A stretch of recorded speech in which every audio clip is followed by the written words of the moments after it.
निलंबित पोलीस अधिकारी रणजित कासलेला बीड पोलिसांनी ताब्यात घेतलेला आहे। पुण्याच्या स्वारगेट परिसरातील हॉटेलमध्ये ही कारवाई करण्यात आली आहे। दिल्लीवरून पुण्यात आल्यानंतर कासले स्वारगेट परिसरातील एका हॉटेलमध्ये मुक्कामी होता। तिथून आज पहाटेच्या सुमारास बीड पोलिसांनी त्याला ताब्यात घेतला आहे। पुणे विमानतळावर कासलेने पुन्हा खळबळजनक आरोप केलेत। पुणे पोलिसांना शरण येऊन कासले बीड पोलिसांना शरण येणार होता। कराडचा फेक एन्काउंटर आणि विधानसभा निवडणुकीबाबत कासलेने खळबळजनक आरोप केले। त्यामुळे पोलिसांच्या ताब्यात असलेल्या कासलेकडून आणखी खळबळजनक माहिती समोर येण्याची शक्यता वर्तवण्यात येत आहे।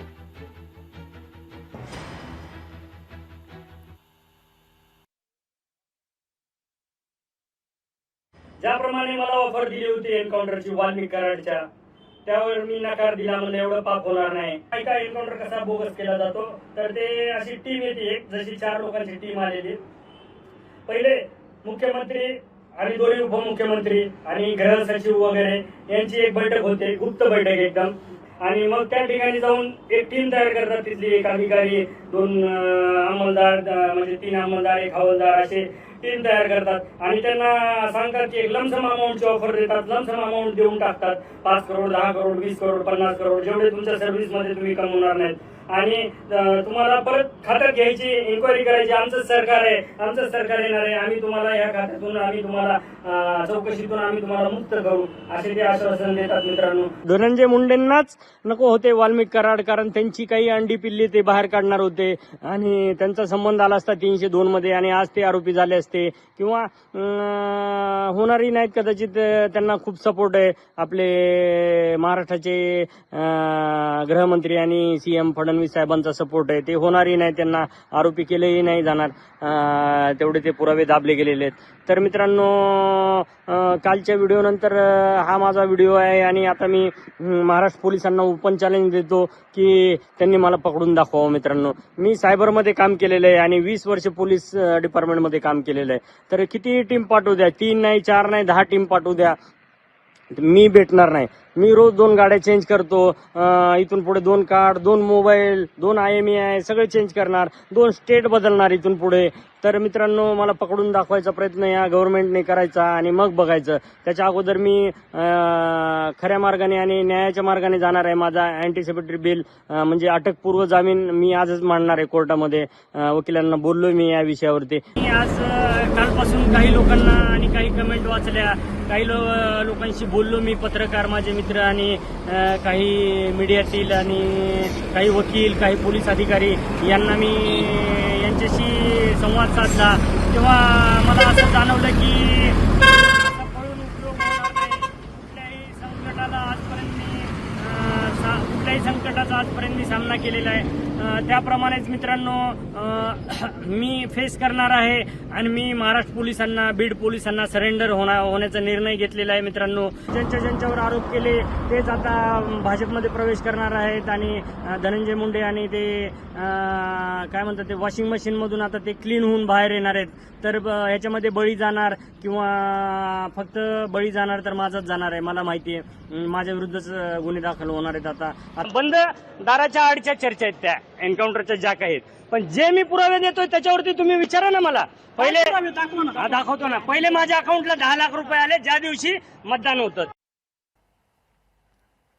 आपले प्रतिनिधी चंद्रशेखर भांगे आपल्यासोबत जोडलेले आहेत। चंद्रशेखर, आपण पाहतोय रणजित कासले गेल्या काही दिवसांपासून व्हिडिओ टाकत अनेक आरोप त्याने केलेले आहेत आणि आता रणजित कासले याला आता बीड पोलिसांनी ताब्यात घेतलेला आहे। काय अधिकची माहिती? नीलम, आज पहाटे 5च्या सुमारास पुण्यातील स्वारगेट परिसरातून एका हॉटेलमधून रणजित कासले याला ताब्यात घेण्यात आलेला आहे। स्वारगेट परिसरामध्ये जो आहे तो रणजित कासले 1:30 वाजता आला होता। खरं तर काल रात्री उशिरा पुणे एअरपोर्टवरती दाखल झालेला रणजित कासले यांनी अनेक धक्कादायक आरोप जे आहेत ते केलेले आहेत। बीडचे अप्पर पोलीस अधीक्षक पांडकर यांच्यावरती सुद्धा त्यांनी अनेक धक्कादायक आरोप केलेले आहेत।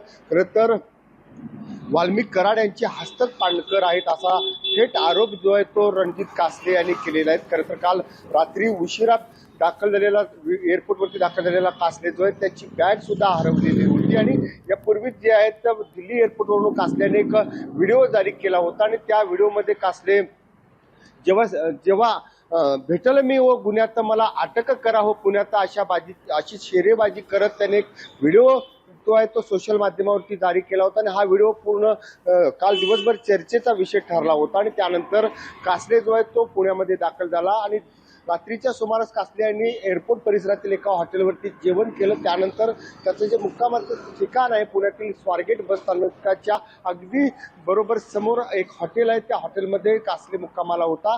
खरं तर 3 तासाची कासले याची झोप झाल्यानंतर जे आहेत बीडचं पोलिसांचे 2 पथक जे आहेत त्या ठिकाणी दाखल झाले.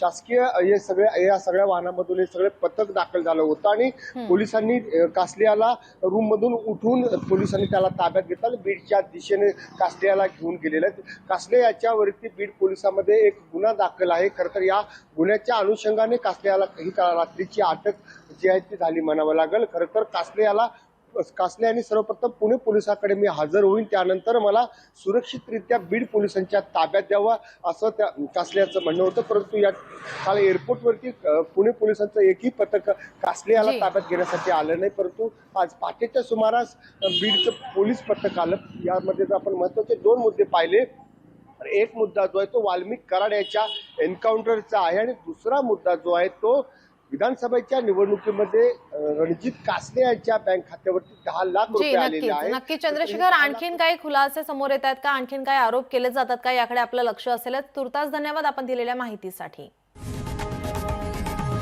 लोकशाही मराठी ऐका, पहा, जागरूक रहा.